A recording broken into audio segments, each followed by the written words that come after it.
Estamos con Santiago Corinaldesi. Él tiene 24 años, vive en la provincia de Buenos Aires y tiempo atrás fue diagnosticado con depresión y trastorno de ansiedad. Santiago, ¿cómo estás? ¿Qué tal, Ariel? ¿Cómo te va? Santi, ¿cómo te diste cuenta de que algo no andaba bien? Y hubo varios signos, varias conductas, momentos en los cuales empecé a denotar que algo no estaba andando bien y que me estaba diferenciando un poco por ahí de las conductas que tenían otras personas. El hecho de encerrarme más en casa, eh, preocuparme por muchísimas cosas a la vez, que mi cabeza esté andando a mil, sufrir de ansiedad muy seguido, ataques de pánico. eh, Fueron esa sumatoria de cosas que llevaron a que tuviera que consultar en un médico, por un médico, a los 17, 18 años. O sea, esto empezó ya bien entrar a la adolescencia, y debía preocuparme por ello, porque me daba cuenta de que podía afectar mi futuro profesional, tanto como estudiante, como también en lo laboral. ¿Vos notaste una situación en particular, algo en concreto, o fue una sumatoria? ¿Hubo algún hecho que vos dijiste, bueno, esto empieza a hacer ruido? Lo primero que me pasó fue yendo a un evento con amigos, estando arriba de un colectivo, como cualquier persona, pagué el boleto, me senté, estaba en viaje y empecé a sufrir un mareo muy, muy fuerte, y repentinamente sentir taquicardia, agitación, la sensación repentina de morir, y eso nunca me había sucedido antes. Entonces, ese fue el primer susto, ¿sí? Con el pasar del tiempo, es esa sumatoria que te comenté después ¿Ese lo que se dejaste deja. pasar? ¿Ese lo dejaste pasar o ya le pusiste mucha atención y dijiste, tengo que consultar con un médico o lo cuento con mi familia? Eso lo dejé pasar porque pensé que era más una cuestión de cansancio por la rutina de la semana. Yo me acuerdo que venía de una semana muy agitada, y lo asocié con el cansancio, más que nada. Como que por ahí había algún cable ahí como que se había pelado, diciéndolo mal y pronto. Pero después sí me empecé a preocupar, y de hecho empecé a comentar con mi familia, porque eran conductas, más conductas, em, síntomas que ya me estaban haciendo preocupar. Entonces lo primero que hice fue consultar con una médica de neurotología de la Fundación Favaloro, para saber si era algo neurológico, si yo tenía algo en la cabeza. Eh, no fue esto así hasta el 2019-2020 que empecé a hacerme estudios por ese lado. Y no había nada que uno dijera, bueno, hay algo neurológicamente o que tenga que requerir una intervención quirúrgica, inclusive, sin tener que mencionar, ¿no? Algunas enfermedades graves, y no tenía nada de eso. Y finalmente se me determinó de que tenía depresión y un trastorno de ansiedad. Y fue sorpresivo porque me esperaba un diagnóstico mucho más peligroso, fuerte, grave, eh, sin disminuir esto, ¿no? Pero me esperaba algo peor. Y empecé un tratamiento psiquiátrico. ¿Cómo fue ese transitar, no? Ese momento en el cual estás con estudios, estás esperando resultados, debe ser una situación que preocupa y mucho. Sí, más que lo normal. Más que simplemente por ahí esperar el resultado de un examen o esperar a un evento del fin de semana.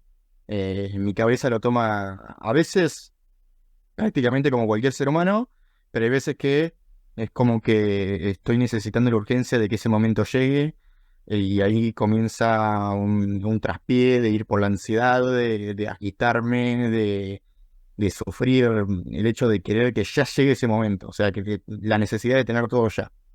De hecho, esto cuando lo consulté con los profesionales en psiquiatría, eh, yo le dije, bueno, será por una cuestión de la edad, de que uno también vive muy revolucionado, va muy rápido por la vida.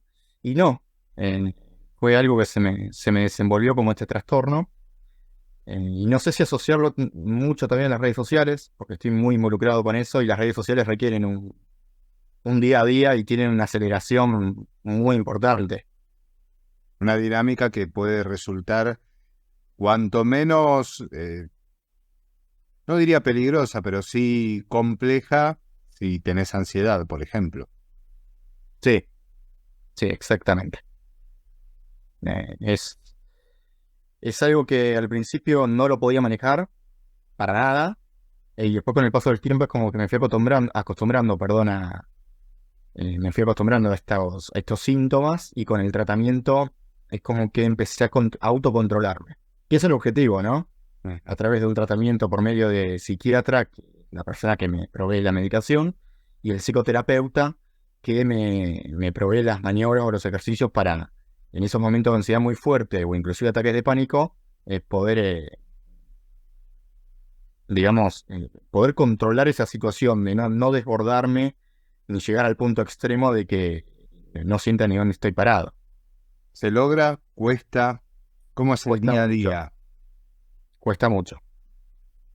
Cuesta mucho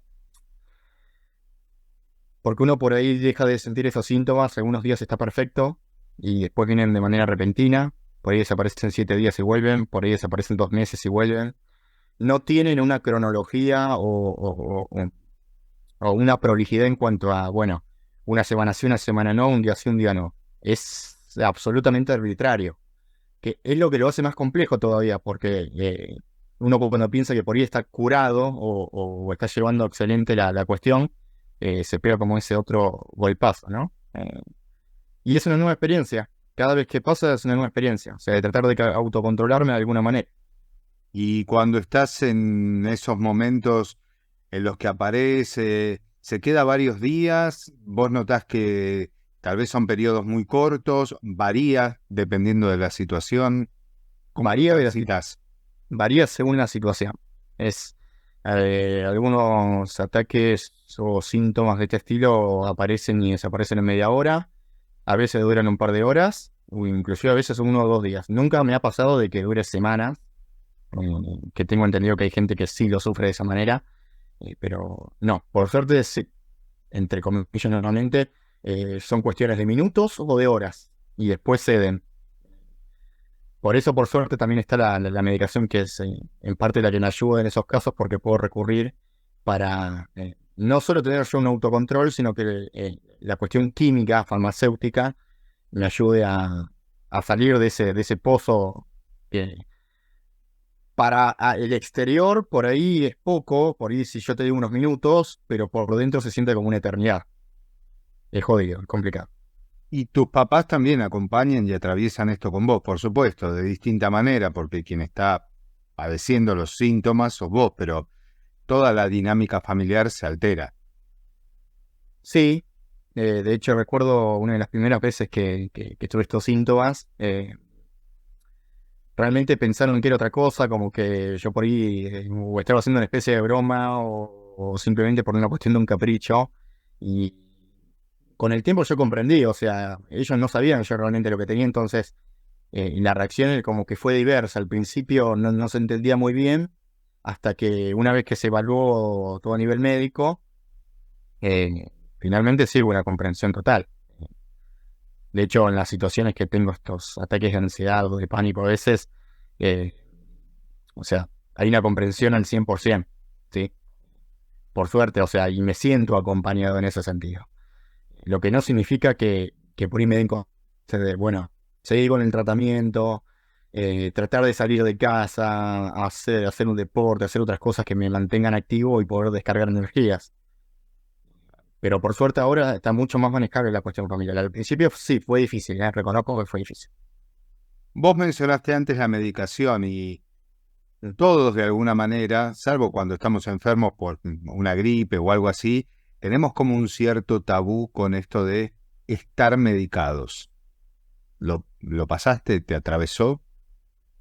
Sí, porque venía una vida en la cual yo prácticamente nunca tomaba medicación de nada, salvo el clásico dolor de cabeza.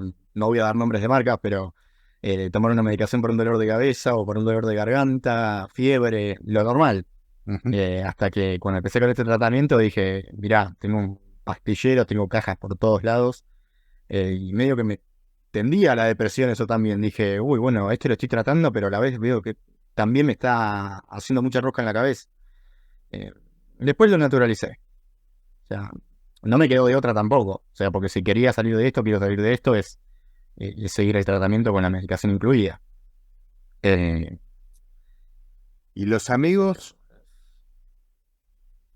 Los amigos. ¿Qué pasa con el entorno más allá de la familia, no? Yo creo que por un lado no debe ser fácil poder exteriorizar esta situación y a su vez, poniéndonos del otro lado, tal vez uno no sabe cómo acompañar. ¿Cómo fue tu caso? Y fue más o menos como me sucedió en el entorno familiar. Al principio era por ahí no asistir a cumpleaños, a eventos de amigos, por el hecho de sentirme con ansiedad o presentir que me venía un ataque de pánico, que iba a estar con mucha gente alrededor. Y me decían, che, estás poniendo una excusa para no venir.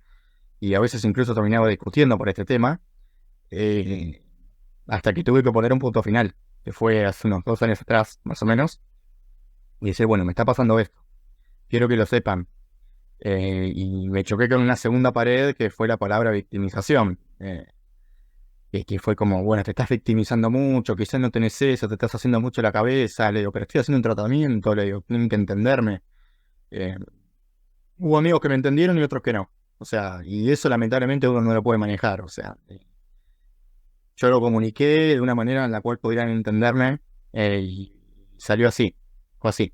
O sea, traté de que no fuera tampoco nada formal. O sea, mandé un mensaje por WhatsApp, un grupo de WhatsApp, o por ahí se me veía en el momento y decía, che, me pasa esto. Eh, Algunos me dieron la palmada en el hombro, siempre están, eh, y otros, bueno, eh, no puedo, eso no, te repito, Ariel, no lo puedo controlar, si quieren pensar que cada uno como les ponga. ¿Vos crees que estamos preparados como sociedad, los argentinos, para hablar de salud mental, de naturalizar esto que en realidad es algo natural, es algo que le puede suceder a cualquier persona?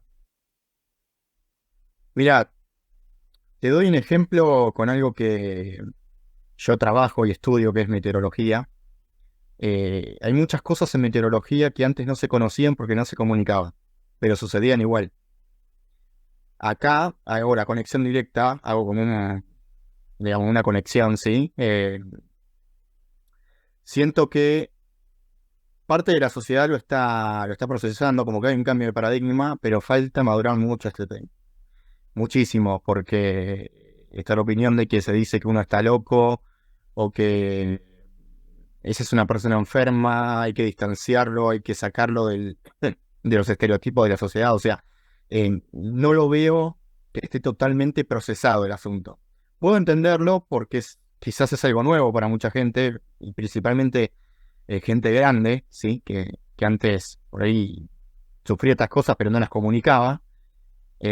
Pero yo tengo la fe, tengo la esperanza de que a futuro va a ser mucho mejor. De hecho, tenemos una ley de salud mental que debería protegernos, pero que tiene que mejorar mucho. Y la escuela Hay varias también, cositas. la escuela también tiene un rol importante, ¿no? Porque si Sí. desde chicos podemos saber que esto existe, que nos puede pasar a todos, cuando aparecen las situaciones, uno lo puede ver de una manera más normal, dentro Más amena. del rango de todo lo que puede llegar a pasar, pasarnos a nosotros y también pasarle a las personas que queremos. Sí, tal cual. En la escuela, yo estaba transitando el último año del secundario en aquel momento, cuando me empezaron a pasar estas cosas. em, no se entendía. O sea, no se entendía porque no había tampoco em, una materia o una vocación por ahí de encarar temas de salud mental. O sea, y estamos hablando hace un par de años atrás. Hoy la cuestión está mucho más abierta, pero todavía le falta, ¿sí? Y es impresionante la cantidad de casos que hay, más después de la pandemia. La pandemia fue muy complicada. ¿Y cómo fue para vos la pandemia? Uf, pregunta pesada. Muy difícil, muy difícil. Muy difícil porque en la medida que yo veía que por ahí estaba mejorando, vi que de repente nos tuvimos que encerrar todos, había que cuidarse de un virus, eh, y estaba la incertidumbre de que no se sabía cuándo iba a volver toda la normalidad, y eso me generaba una ansiedad enorme. Y esa fue una de las grandes causas por las cuales yo empeoré. Eh, Fue determinante para que yo empeorara.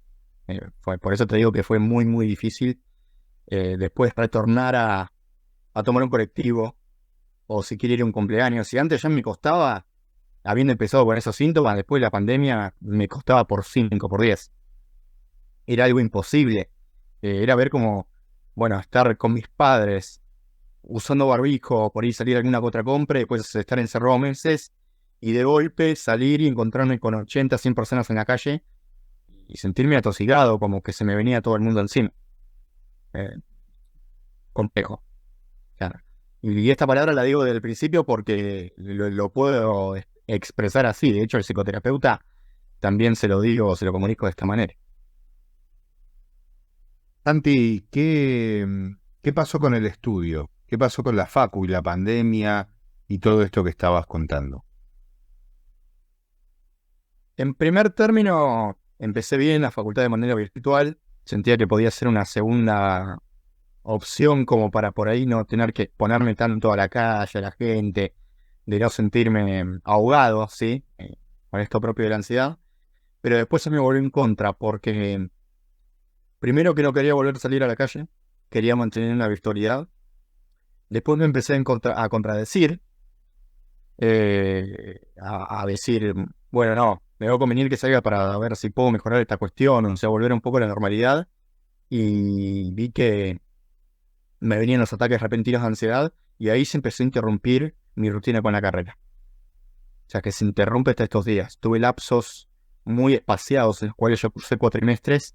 Eh, Aprobé alguna que otra materia, tengo un final pendiente, pero no más que eso. No me ha permitido avanzar. Eh, y también es muy duro, ¿eh? Es muy duro procesarlo eso porque Genera frustración. sí, genera frustración de decir, bueno, entonces que puedo estudiar, pero si quizás estudio otra cosa, termino pasando por lo mismo, porque sabemos que la facultad, la universidad es un trance y un ritmo que hay que estar al día, hay que tener una responsabilidad, ¿sí? Eh, y bueno, con todas estas cosas no se está haciendo posible, lo que no significa de que no continúe la carrera o no me reciba el día de mañana, pero quizás tenga que hacer otro ritmo, o bueno, ampliando por ahora otra tarea y postergarlo un poco más para el futuro. Como para cerrar, ¿qué consejos le darías a papás que están viendo esta entrevista, que llegaron a este video porque piensan que sus hijos pueden estar transitando ansiedad, depresión o algún otro problema de salud mental? ¿Y qué le dirías a los chicos? Porque quizá es algún joven el que buscando respuestas sobre lo que le está pasando llegó a este video. Sí, mira, respecto a los chicos, que lo charlen, que lo hablen, que no tengan miedo, que es algo que tenemos que terminar de naturalizar, ¿sí? Estamos en una época en la cual todo va muy acelerado y no es algo que a los chicos les favorezca, pero sea expresarlo por redes o expresarlo con sus propios padres, tomar la iniciativa, si uno quiere ir a un profesional y decir, bueno, me está sucediendo esto, quiero saber qué pasa, que lo hagan, o sea, que no tengan miedo de hacer un tratamiento porque es al fin y al cabo para el bien de uno mismo. Y sobre los papás, que si ven que los chicos por ahí están introvertidos o ven que por ahí no se quieren acercar siquiera a un cumpleaños o no quieren estudiar porque se sienten deprimidos o sienten que por ahí están con un cierto nivel de fracaso. Quizás no lo expresan con palabras, pero sí con actitudes. Por ahí estar atento a esas cosas y tomarlo de manera amena y que por ahí las preguntas o cómo se lleve la situación se haga de la manera más cómoda posible como para que el chico, su propio hijo o hija, no se sienta eh, atosigado o siquiera o retado, ¿no? Como diciendo, bueno, te pasa esto, nada, a partir de mañana tenés que cambiar estas cosas, o sea, porque por ahí estás haciendo mal esto. No, siempre tratar de tomarlo de una manera amena, calma y recurrir a los profesionales en lo que lo que son los médicos, ¿no? Los psicólogos, los psiquiatras, que para eso están, que son nuestros grandes salvadores. Gracias, Santi. Un abrazo a la distancia. Por favor, gracias a vos, Ariel.